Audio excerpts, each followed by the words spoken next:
Estudo da Palavra. Colossenses capítulo 2, Epístola de Paulo, no caso aos Colossenses capítulo 2, versículos 16 e 17, diz: Ninguém vos julgues pelo comer, pelo beber, ou por causa dos dias de festa, ou da lua nova, ou dos sábados.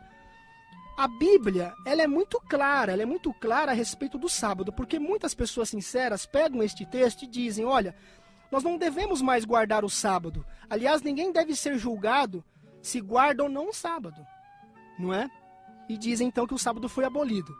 Agora, como nós já comentamos, lá em Gênesis, no capítulo 2, dos versículos 1 a 3, lá diz claramente que Deus, depois que ele terminou toda a sua obra, ele descansou no sétimo dia, ou seja, ele descansou, ele abençoou e ele santificou. Ou seja, algo santo é algo separado.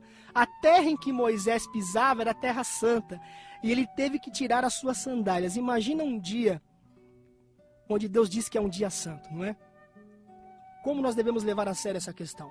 Aí nós temos Jesus, lembrando que Jesus esteve lá na criação com o Pai. Façamos o homem à nossa imagem, não é? E à nossa semelhança. Uma vez que Jesus esteve na criação, ele foi o agente ativo da criação com o Pai, não é? Então ele também descansou no sábado, no sétimo dia, o sábado. Tanto que em Lucas, Evangelho de Lucas, capítulo 4, versículo 16, conforme o costume de Jesus, ele ia aos sábados na sinagoga.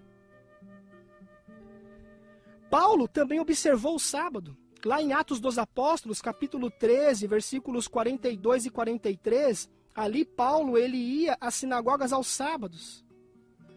Em Atos dos Apóstolos, capítulo 18, dos versículos 1 a 4, diz que Paulo fazia tendas. Era a sua profissão. Mas aos sábados ele estava na sinagoga, persuadindo tanto gentios ou gregos quanto judeus. A Bíblia, na verdade, ela menciona, como nós já analisamos isso na semana passada, foi o início do nosso estudo, ela menciona duas espécies de sábado. Duas espécies, tá, de sábados. O sábado do sétimo dia, que foi instituído lá na criação, quando não havia ainda nenhum judeu, quando não havia ainda pecado. Aliás, duas instituições foram instituídas lá na criação. O casamento, e ele continua hoje, embora muitas pessoas queiram acabar com o casamento, não é? E o sábado, embora muitas pessoas hoje também estão tentando fazer com que este dia fique totalmente no esquecimento.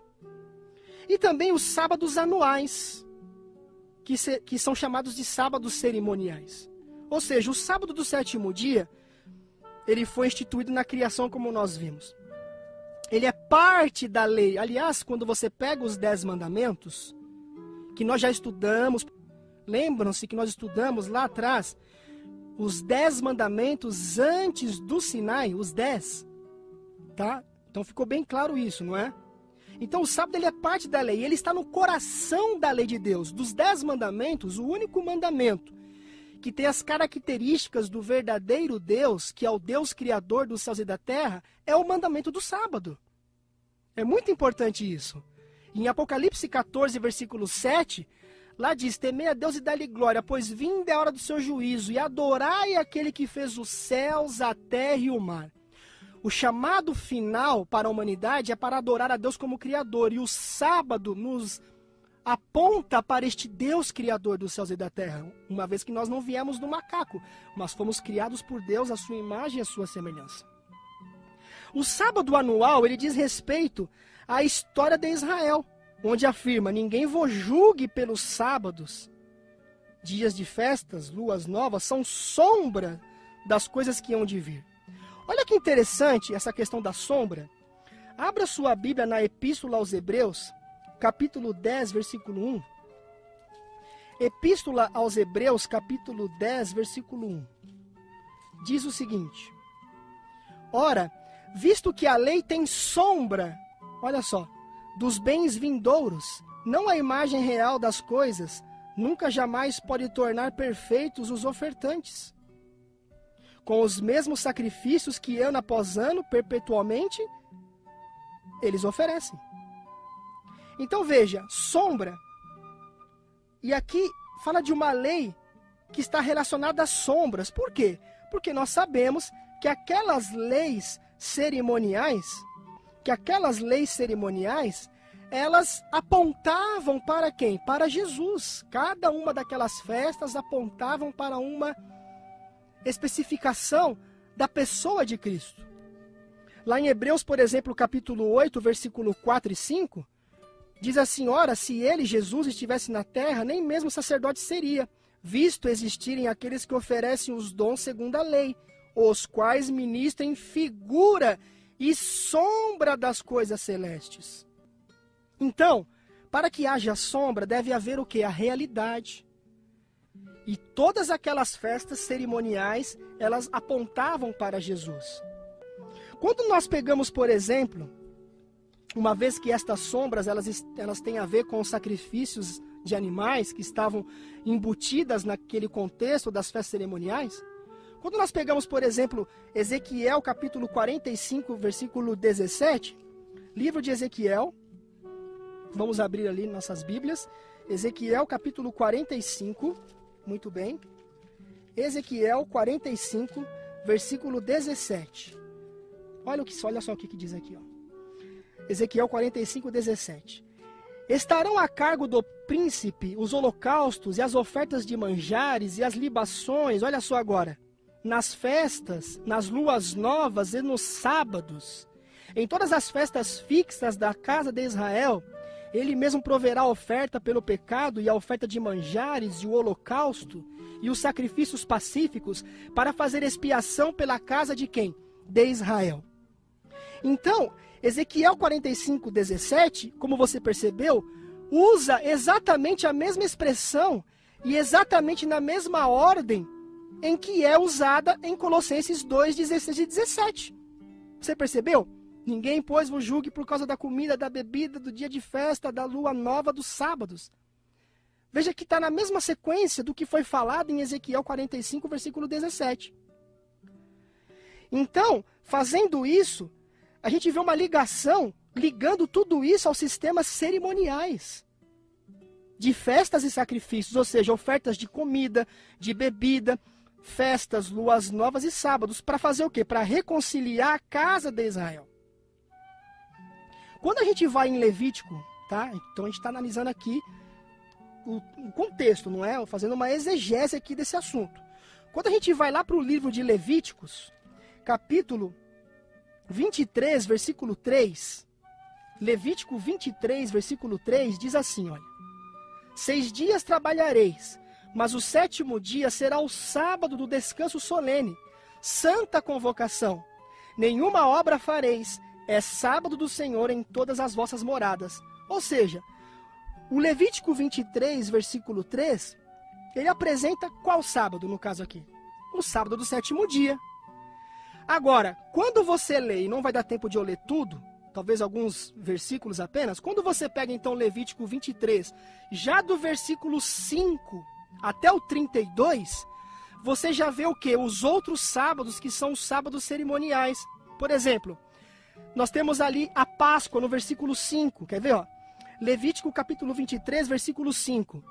No mês primeiro, aos 14 do mês, no crepúsculo da tarde, é a Páscoa do Senhor. Olha o 6 agora. E aos 15 dias deste mês é a festa dos pães asmos. Olha, outra festa. Pães asmos do Senhor. 7 dias comereis pães asmos. Olha o 7. No primeiro dia, olha agora o sábado cerimonial. Tereis santa convocação. Nenhuma obra servil fareis. Essa santa convocação era um sábado cerimonial, porque a palavra Shabat, do hebraico, significa descanso, cessar. Todas as vezes que você vê, então, a expressão santa convocação, era um sábado cerimonial, num contexto de uma festa cerimonial. Além daquele sábado do 7º dia, que já era um mandamento, que já tinha sido dado lá na criação. E em cada ano, essas festas, elas caíam em outros dias da semana. Daqui a pouco eu vou falar uma coisa sobre isso importante, tá? Então você tem ali, por exemplo, outras festas, né? Você tem então as festas das primícias, tinha das trombetas, da expiação, dos tabernáculos, ou seja, cada uma delas com a expressão santa convocação. Nenhuma obra servil fareis. Sábado cerimonial. Agora olha só, raciocine comigo. Preste atenção aqui no raciocínio. Muita gente sincera que acha que o texto de Colossenses está dizendo sim, que o sábado do sétimo dia é o sábado que está sendo tratado ali, elas alegam por causa da seguinte questão. Eles dizem assim, ora, quando diz lá em Colossenses dias de festa, já são sábados anuais. Então, quando diz lua nova ou sábados, uma vez que dias de festa já são sábados anuais, esse ou sábados só pode ser o sábado do sétimo dia. Percebe o raciocínio? Mas é um raciocínio quase perfeito, mas ele é imperfeito porque não é bíblico. Por quê? Porque quando você pega, por exemplo, a festa da expiação, ela chama ou é chamada também de um sábado. Tá vendo que coisa interessante? Vamos ler um pouquinho sobre isso? Olha só, Levítico capítulo 23, versículo 26 em diante, olha. Disse mais o Senhor a Moisés, 27, mas aos 10 deste mês sétimo será o dia da expiação. Terei santa convocação, olha aqui. Aqui é um dia de festa, ou um sábado anual, ou um sábado cerimonial. Santa convocação, e afligireis as vossas almas, tereis oferta queimada ao Senhor. E aí vai, nesse mesmo dia, nenhuma obra fareis, olha, porque é o dia da expiação. Mas lá no versículo 32, além de ser chamado de um dia de festa ou de uma santa convocação, que como nós vimos é a mesma coisa, é chamado também de sábado. Olha, 32, versículo 32, Levítico 23, falando da festa da expiação. Sábado de descanso solene vos será. Então afligireis as vossas almas. Aos 9 do mês, de uma tarde a outra tarde, celebrareis o vosso sábado. Nós vimos que aqui em Colossenses, provavelmente, o apóstolo Paulo usou uma expressão teológica, no caso ela é explicada, não é? Através de uma expressão teológica chamada de paralelismo invertido. Então essa é para você que é professor de grego, de hebraico, você que é estudante de teologia, tá aí uma coisa interessante para você pensar, tá? Então, na verdade, quando Paulo está dizendo dias de festa que já eram sábados anuais, ou lua nova ou sábados, na verdade ele está dizendo acerca da mesma coisa, usando expressões diferentes. Não é como muitas pessoas querem, não. Dias de festa já eram sábados, então quando fala ou sábado, só pode ser o sábado do sétimo dia. Não é, porque o dia de festa chamado expiação, além de ser chamado de uma santa convocação ou dia de festa anual, que é a mesma coisa, também era chamado de sábado. E outra coisa, na Epístola de Paulo aos Colossenses, capítulo 2, versículo 14, lá diz claramente, tendo cancelado o escrito de dívida que era contra nós e que constava de ordenanças, o qual nos era prejudicial. Removeu inteiramente, encravando na cruz. Ordenanças, eram festas de ordenanças, festas cerimoniais, que apontavam para a pessoa de Jesus. E quando Jesus veio, elas se tornaram agora o quê? Uma sombra, porque a realidade é Cristo. Esse sábado, de fato, sem sombra de dúvida, é realmente sábado cerimonial. Não é o sábado semanal como as pessoas querem.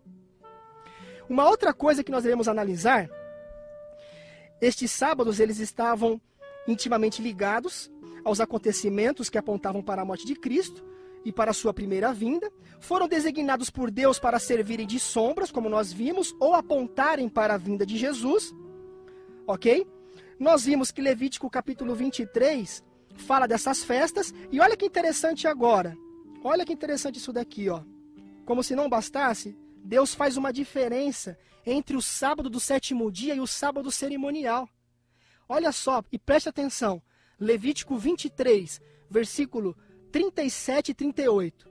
Olha aqui, ó, a chave para entender essa questão aparentemente controvertida, mas que na verdade, quando você estuda num contexto, com humildade, você vê que não é controvertido. Olha, são estas as festas fixas do Senhor, ou seja, onde está incluído os sábados anuais e cerimoniais, não é?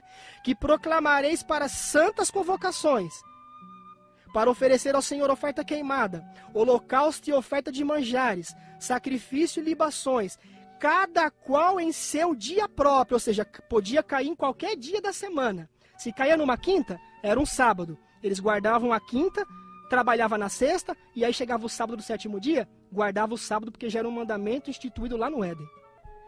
Olha o 38. Além dos sábados do Senhor. Qual sábado é esse? O sábado do sétimo dia. E das vossas dádivas e dos vossos votos e das vossas ofertas voluntárias que dareis ao Senhor. Tanto é verdade a diferença entre o sábado cerimonial e o sábado semanal, que olha só o que aconteceu em João, Evangelho de João, capítulo 19, 31. Abra sua Bíblia ou anote e depois confira com mais calma. Evangelho de João, capítulo 19, versículo 31. Olha o que diz ali, ó. Evangelho de João, capítulo 19, versículo 31. Preste atenção. Então os judeus, para que no sábado não ficassem os corpos na cruz, visto como era a preparação, ou seja, sexto dia da semana, pois era grande o dia daquele sábado, rogaram a Pilatos que se lhes quebrassem as pernas e fossem tirados. Meus amados, a festa da Páscoa, que apontava também para a pessoa de Jesus, onde entregou o seu corpo no madeiro por mim e por você, caiu naquele dia exatamente no sábado. E era chamado de um sábado grande. Por quê? Porque era o sábado do sétimo dia, que já era um mandamento, que já tinha sido instituído no Éden, e o sábado cerimonial, que estava no contexto da Páscoa como uma santa convocação. Então, realmente, está muito claro a palavra de Deus acerca deste assunto. E uma vez que Cristo já veio, os sábados cerimoniais, que eram sombras, tiveram o quê? O seu cumprimento em Jesus. Mas o sábado do sétimo dia, ele continua a volver os nossos olhos para o Deus Criador. E o povo de Deus observará este dia nos últimos tempos. Apocalipse 14, versículo 12 diz: aqui está a perseverança dos santos, os que guardam os mandamentos de Deus e têm o testemunho de Jesus. Ou os que guardam os mandamentos de Deus e a fé de Jesus. Apocalipse 14, 12. Tem também Apocalipse 12, 17. Ezequiel capítulo 20, versículo 12, diz: também dei os meus sábados para servirem de sinal entre mim e eles. Meus amados, quando nós aceitamos o sábado, nós aceitamos que Deus é o nosso Criador. Porque em 6 dias ele fez os céus e a terra, e ao sétimo dia descansou. Por isso Jesus diz que o Filho do Homem, até do sábado, é o quê? Senhor. E o sábado foi estabelecido por causa de quem? Por causa do homem. É um presente que Deus deu para você. E para terminar, perceba que quando fala de alguma coisa acerca de sábados, nunca fala do sábado do sétimo dia semanal. Pelo contrário, coloca sempre no contexto das cerimônias. Por quê? Porque era o sábado realmente cerimonial. Quer ver? Olha só Oséias capítulo 2, versículo 11. Oséias capítulo 2, versículo 11. Vamos ver o que diz ali a palavra de Deus. Comparando com esse texto de Colossenses 2, 16 e 17. Olha, Oséias 2, 11. Farei cessar todo o seu gozo, as suas festas, olha, as suas, não as minhas, as suas luas novas, os seus sábados e todas as suas solenidades. Por quê? Cristo um dia viria e esses sábados cerimoniais iriam passar. Mas o sábado do sétimo dia iria o quê? Permanecer. Quando você vai lá no livro de Isaías, vamos abrir ali em Isaías, capítulo 1, versículo 13 e 14. Isaías capítulo 1, versículo 13 e 14, diz assim: não continueis a trazer ofertas vãs, o incenso é para mim abominação, e também as luas novas, os sábados e a convocação das congregações. Não posso suportar iniquidade associada ao ajuntamento solene. As vossas luas novas, as vossas solenidades, ou seja, sábados, não é? Que eram aquelas santas convocações. A minha alma as aborrece, já me são pesadas, estou cansado de as sofrer. Por quê? Porque o povo vivia no pecado e ao mesmo tempo praticavam aquelas festas santas. E Deus estava cansado disso. Então, meus amados, há uma diferença quando Deus fala os vossos sábados e os meus sábados. No mesmo livro de Isaías, que diz que ele não suportava mais essas solenidades, que incluía estes sábados, ele diz os seus sábados, os vossos sábados ou vossas solenidades. Quando fala do sétimo dia, e eu termino com esse texto, ele diz o seguinte em Isaías 58, 13 e 14. Se desviares o teu pé de profanar o sábado e de cuidar dos teus interesses no meu santo dia, olha, meu, não os vossos sábados, mas o meu sábado, o meu santo dia. Mas se chamar ao sábado deleitoso, santo dia do Senhor, digno de honra, e o honrares não seguindo os teus caminhos, não pretendendo fazer a tua própria vontade, e nem falando palavras vãs, então te deleitarás no Senhor, e eu te farei cavalgar sobre os altos da terra, e te sustentarei com a herança de teu pai Jacó, porque a boca do Senhor o disse. Que Deus te abençoe, e que Deus te dê forças para observar o sábado, e que você entenda essa diferença entre o sábado do sétimo dia, que foi instituído lá na criação, e entre o sábado cerimonial que acabou quando Cristo morreu. E que você possa observar este dia como um presente que Jesus deu para você. Um presente para que a cada sábado você se reúna com a sua família. E que nesse dia você não dependa do seu trabalho para sobreviver, mas do que Deus poderá fazer por você. Isso é o oposto ao legalismo. Guardar o sábado não é legalismo, porque você depende do que Deus vai fazer por você e não das suas próprias forças. Que Deus te abençoe.